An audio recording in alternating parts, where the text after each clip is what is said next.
Iyon ay panahon ng tag-araw. Sa pagdarasal ay patuloy, nagtuyot sana'y malampasan, ng karangalay di napuputol. Tubig ng tapayan, wala man lang sumayad sa lalamunan. Maghapong inilaan ay kulang, sa kainit ay bilad ang katawan. Kalam ng nanginginig, sikmurang kumakalam, naway magkalaman. Sa paggaod, kayod, pagod ay sobra lang, sinasahod na may kinukulang. Hindi pantay ang tinitimbang ng katarungang nakapiring, walang sisilipin, simpatyang sa mayroon lamang nakatingin.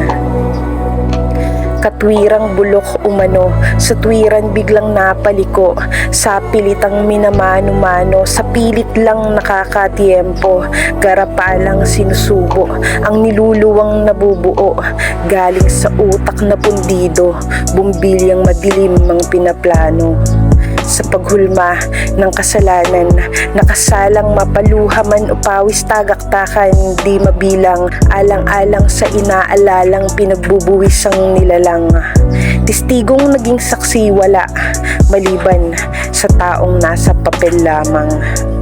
Panandali ang napawi, ang uhaw na tiniis, lamesang bumawi, hinaina ng labis, sumobrang gawi sa saktong pagnanais, dinaanan ng buhawi, lahatang inimis, maruming kamay sa malinis na gawain, malinis na kamay sa maruming gawain, magkahalin tulad ng mga salitang di pareho ng hangarin, mag-ingat sa tinatahak, lalo't hindi tama ang landasin.